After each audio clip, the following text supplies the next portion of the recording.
Every revolution starts in the minds of the people.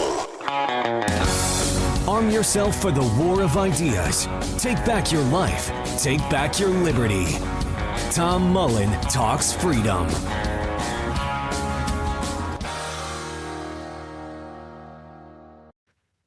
Hello, everyone, and welcome back to Tom Mullen Talks Freedom. Today is Tuesday, March 24th, day 25 of the Iran Not Actually a War.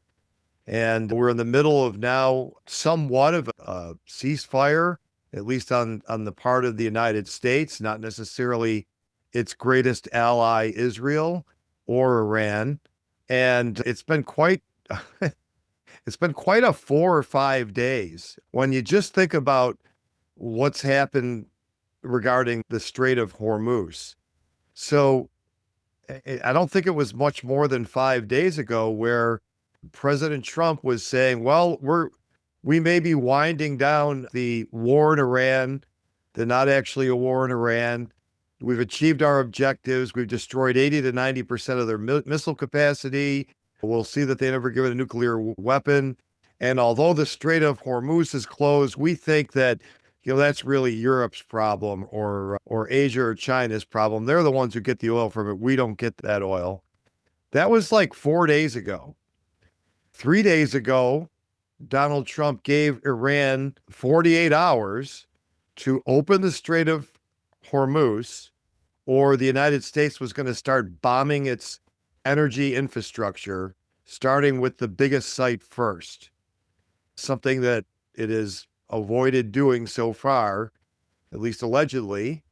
And Iran, and it seems like that's probably true because Iran responded by saying that if you bomb our energy infrastructure, we're going to bomb the energy infrastructure of every site, every Gulf state in the region that host U.S. bases. And not only that, we're going to bomb the desalination plants that the entire region relies on just to keep their people alive. So I would say that's calling your bluff. The clock started ticking after those two threats were made. And Monday morning, which would be a little more than 24 hours after the ultimatum, because the ultimatum was made on Saturday, and of course, it would have expired sometime on Monday evening.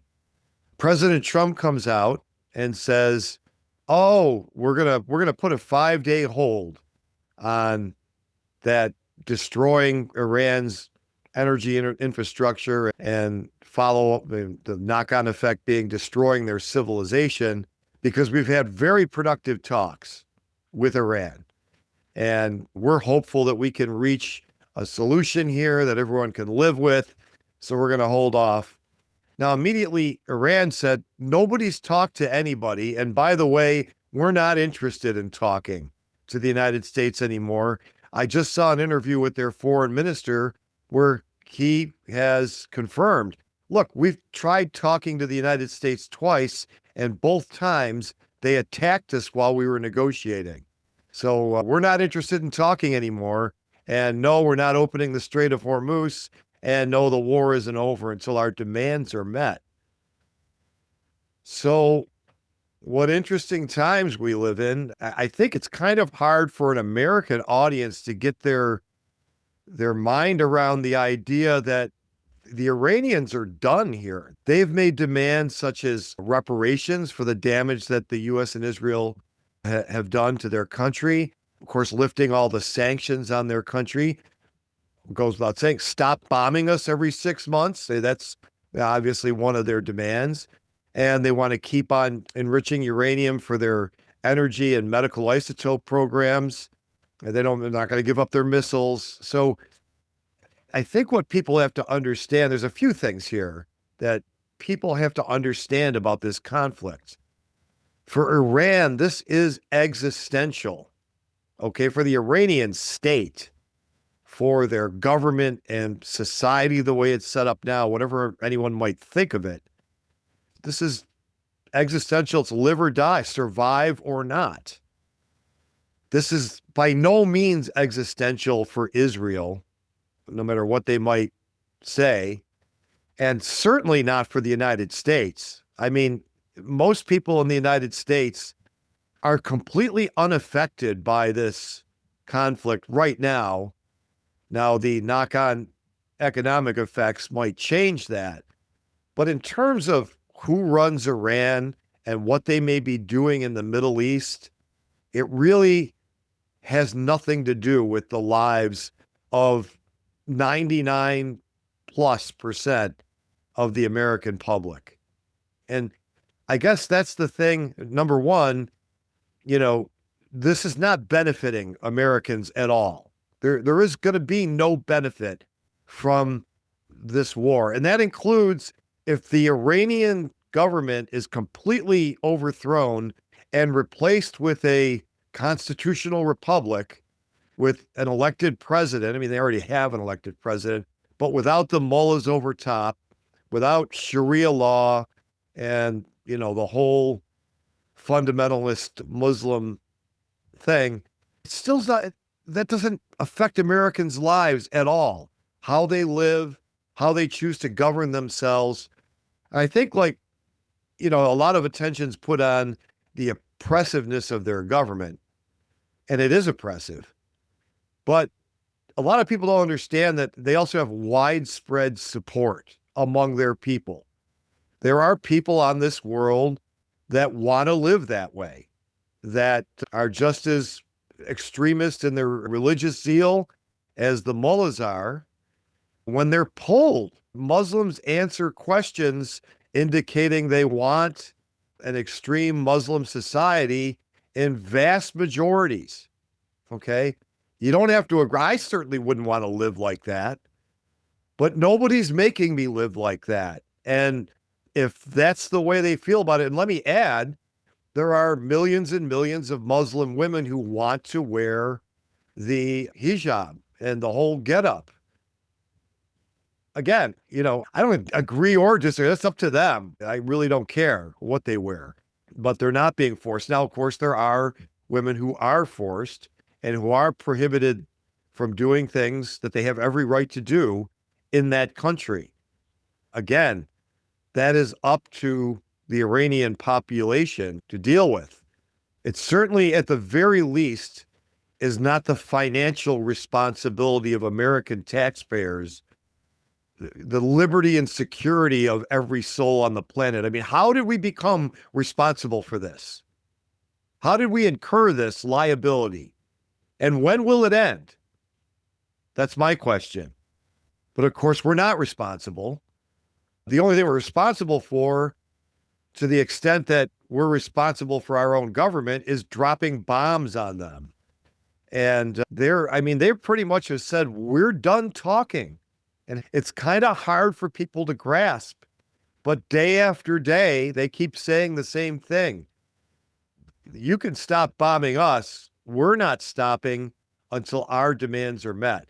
And of course, then the wild card in this is Israel, which the day that Trump, that was yesterday, it seems so much has happened. It seems like it's a week ago. But yesterday, when Trump said we've had these great talks, which I'm pretty sure never happened, or they're occurring with people who are not running the Iranian government, that the Israeli government decided to start lighting up Tehran and Iranian targets just to undermine Trump's announcement of a ceasefire. So they have their own agenda. And to a certain extent, they've kind of trapped the United States insofar as it's pretty obvious Trump realizes this was a colossal mistake that he's made in going along with it and getting involved in this, and that there's no way out of it. Now, he, as I said right at the beginning, he could declare victory and, just say, we've realized our objective. I think he's tried to do that. And we've realized our objectives and, don't try anything funny, Iran, or we'll be back again. He's tried to do that. But the problem is if the U.S. walks away and just leaves Iran and Israel to fight it out, there's nothing to control Israel. I mean, it seems like there's not much control over Israel as it is, as there should be. I mean, they should be following our orders. I say our Washington, D.C.'s orders. Or they send them billions of our dollars every year. And for that, they should be yes, sir, no, sir. How high, sir, when we tell them to jump. But of course, it seems like it's almost the other way around. So if we walk away, if the United States walks away and Israel continues the war and starts hitting those energy targets in Iran, and Iran responds by hitting the desalination plants and the energy targets in our Muslim allies countries, there's going to be a catastrophe. And it's going to affect Americans, something like a worldwide depression. So this is what everyone warned. Well, not just Trump. I mean, this is what people talked about for decades about why you can't just go charging into a war with Iran. Okay, Iran cannot defeat the United States in a conventional battle. They have no air force. They can't really do much about us bombing their surface targets. Nothing. Okay. And no matter how many times Pete Hegseth, also known as Bud Fox, beats his chest about how many bombs they dropped on them, it doesn't make a difference. Iran had that calculated in before the war started. Okay. It's not like it's not affecting them or they like it, but they knew they were going to be giving up anything on the surface to the overwhelming force the United States Air Force could bring to bear on them. And that's why most of their military infrastructure is deep underground.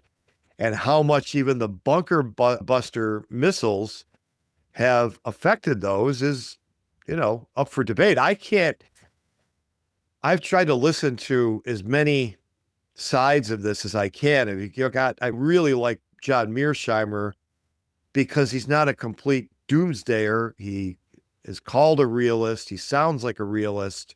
He's very negative on the war and thinks also this is a colossal mistake, but he doesn't know what he doesn't know. I don't know what I don't know. There's virtually no way to independently verify, have we hit half of their military infrastructure underground? Has the U.S. Air Force hit 30% of it, 90% of it? We don't know. What we do know is every day they send waves of missiles at targets in the region. And so that hasn't stopped. So, on one hand, there's that. On the other hand, I hear numbers like 36 missiles on one day. So compared to hundreds or thousands of bombs being dropped, it seems like it's not all that impressive a response. Now, of course, you're hit with a missile, presses you, unfortunately, but they seem pretty tactical or even strategic about what they're hitting, when they're hitting it. They're kind of pacing themselves as far as probably their supplies of munitions are concerned. And the thing people have to realize is all they have to do is survive. The bar for what's called a victory for the United States is very high. It really has to get a regime change. It really has to demonstrate that Iran has no capability to strike anybody outside its borders. And it hasn't demonstrated that yet.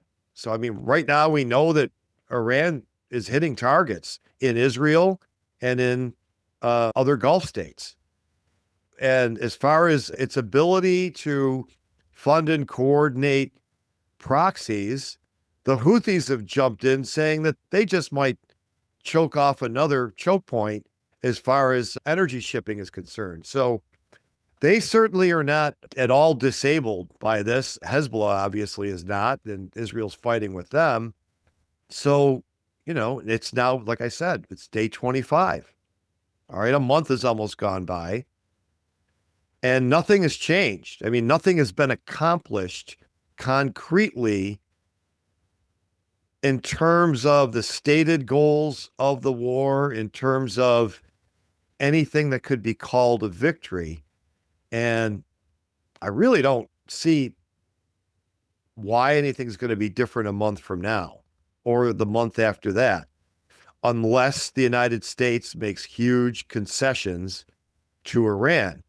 And quite frankly, we'd all be better off if they did. That's the funny thing, is that the things Iran is demanding, stop bombing us, that would be good for us because we have to pay for all those bombs, even if you have no moral qualms about dropping them on people who have never attacked us. They want us to lift the sanctions. So the sanctions hurt Iran very badly, but they also hurt the United States, American citizens, and citizens all over the world. Because as I've said before, commodities like oil are traded on global markets. We're limiting the supply by not allowing Iran to sell it. Now they are actually selling it now, and Trump actually has lifted the sanctions on them for the moment out of necessity to try to keep the oil price down. But just think, if there was no war and lifting the sanctions on Iran would make oil cheaper for Americans, why wouldn't you do it? Okay, and that goes for everything they do during a war. They also lifted that regulation that says that only an American ship can carry certain things into an American harbor. So that's a regulation that's just this protectionist, long-standing, basically cost inflator and crony capitalist privilege for connected corporations. And so they lift that during the war as a war measure to lower costs. Well, then lift it all the time. Okay? So if we lifted the sanctions on Iran, that would benefit Americans. If we stopped bombing them, that would benefit Americans. Basically, if Washington, D.C. had pretended Iran didn't even exist for all of my life, that would have benefited Americans more than anything they did. Okay. And I'll extend that out to every war fought in my lifetime. We'd all be better off if none of them were fought, or if any one of them weren't fought. I think that's, again, something that just goes by Americans, and they don't even think about it, that they don't benefit at all. Nothing that the United States government has done in the Middle East or Africa or Serbia or Central Europe or anywhere has benefited Americans. Zero. It's all pain and no gain.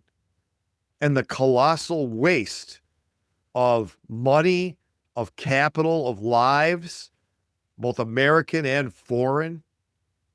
The amount of wealth that could have been created, and the more wealth that's created, that lifts all boats. The poorest benefit from that, the middle class benefits, the very rich people benefit.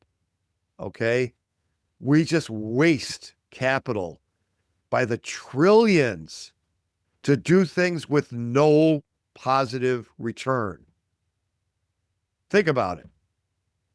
Start from Vietnam or Korea, right? Certainly Vietnam, where we spent, 14 years only to see the communists take over the whole country the year after we left, or I think the same year we left.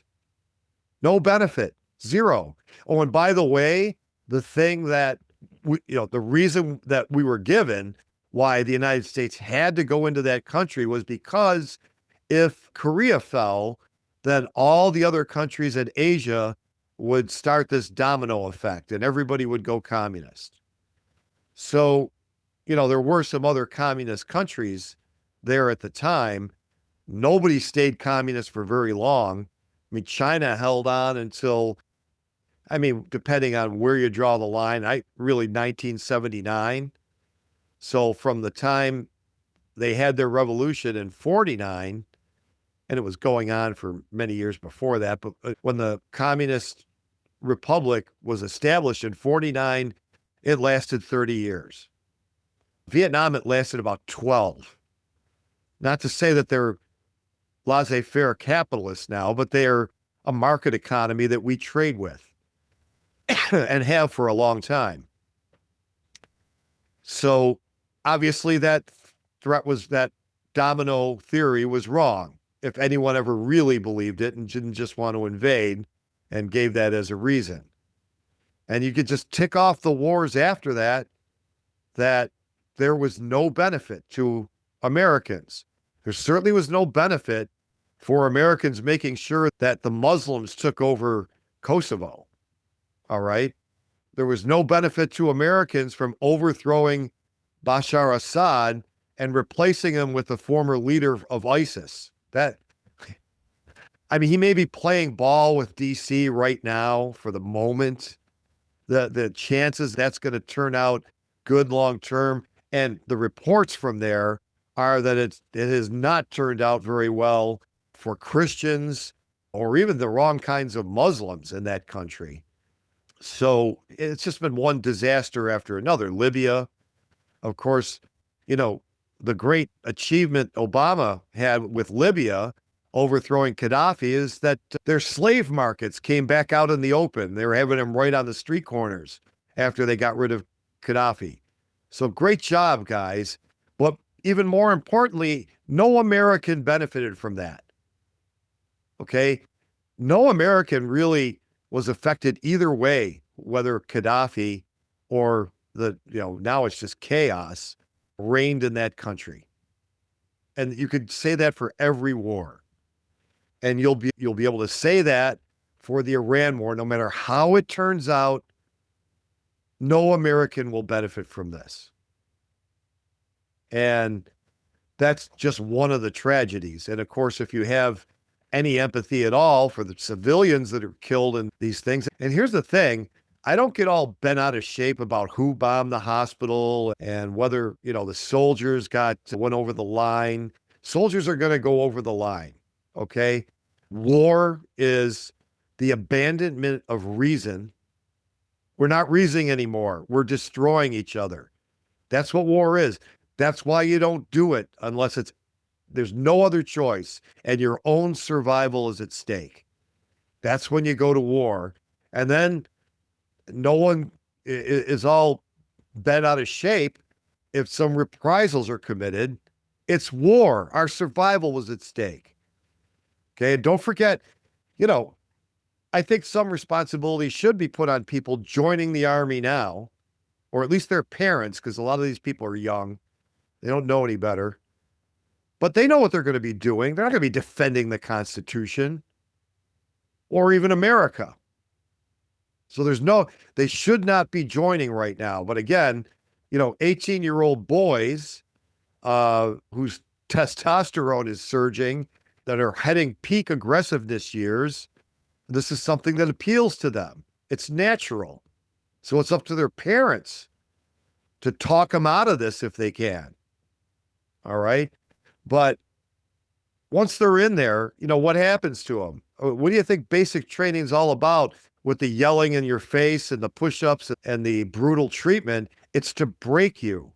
It's to break your independent will and make sure that you will kill somebody on the orders of some person you've only known for 7 or 8 months without hesitation. Stick a band in them if you have to. It's not as common anymore. It happened to my father.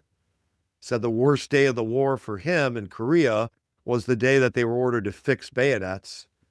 Okay, human beings are mostly not inclined to do that.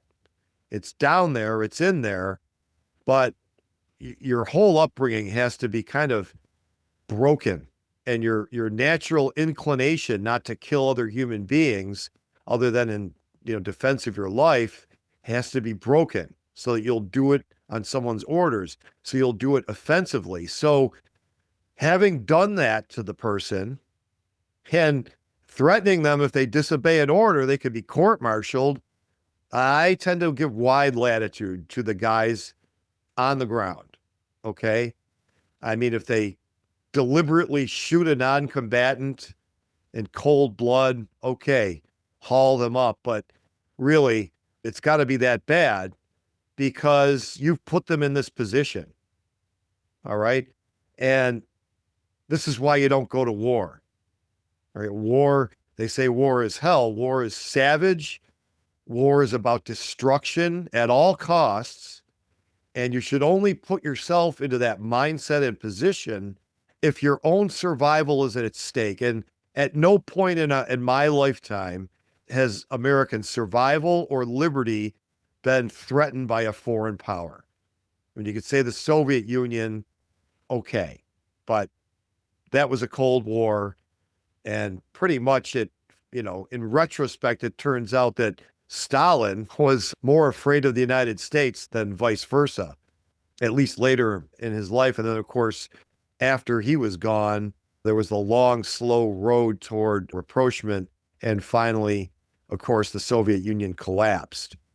But apart from them, who we never actually went to war with, nobody we did go to war with ever threatened our survival or liberty. So we shouldn't have fought any of them. Zero.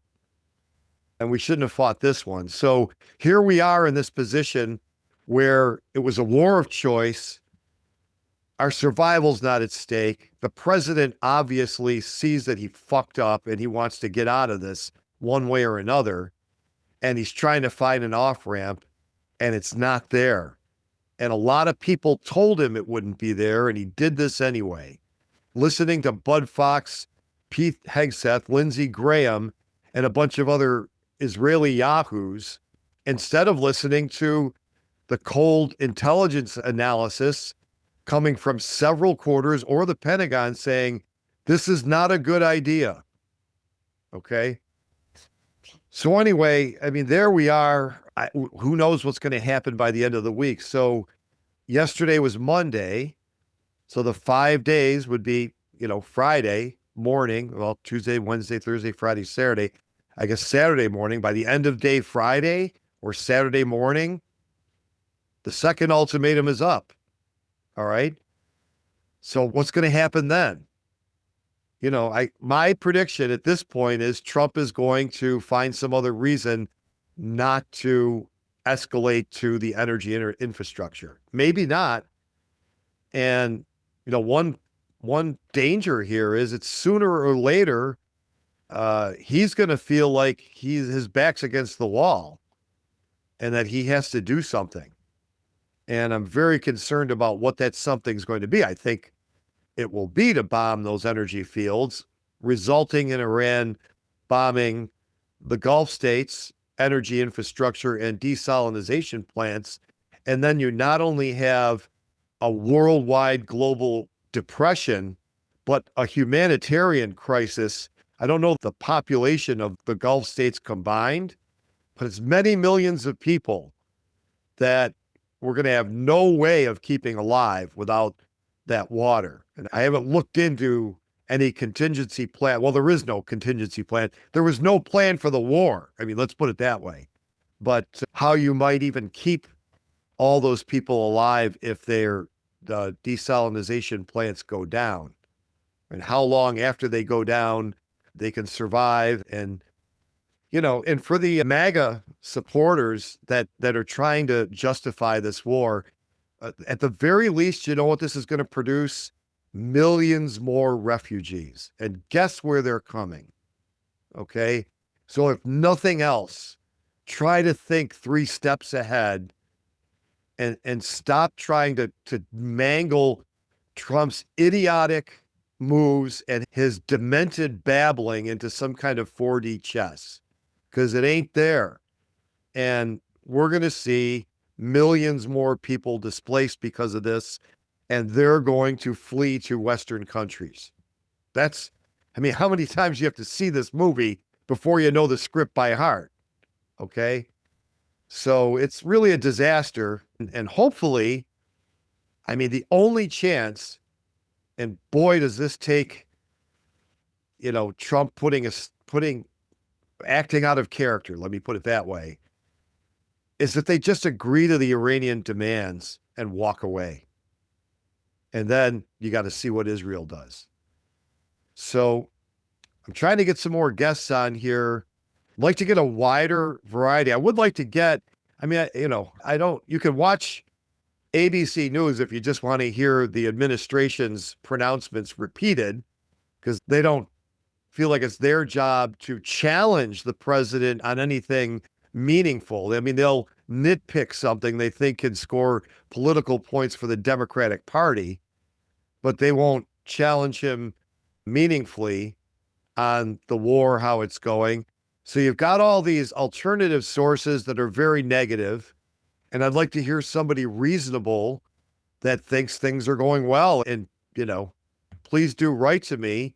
Give me a show pitch if you want to come on and appear with your credentials and where your basic come from is, and let's come on here. What I really wanted to be able to do is independently verify anything, because I can't do that for the negative assessments or the positive. For all I know, Iran's military could be 90% destroyed, or it could be 90% still intact. And we have no way to know who to believe. So we'll see where we are on Saturday morning. If I don't see you before then, thanks very much for listening. And as always, please do subscribe to the show if you're not already a subscriber.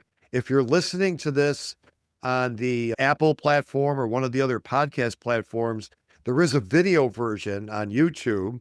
And on the show notes page, there's always a link to open the video version if you want to do that. Sometimes I show charts. I didn't on this episode, so nothing to see but my pretty face if you're a podcast listener. And then, of course, if you're watching the video, make sure you click on the show notes page and check out the links that I provide for every episode. And please do share this with a friend. If you're not on my email list already, go to itsthefedstupid.com, get a free copy of my ebook, and that'll put you on my email list for some more free content. Again, thanks everybody for listening, and I'll see you next time on Tom Mullen Talks Freedom. The war of ideas has only just begun. Arm yourself with the knowledge you need by heading to TomMullenTalksFreedom.com and subscribing to our email list. And remember, every revolution starts in the minds of the people.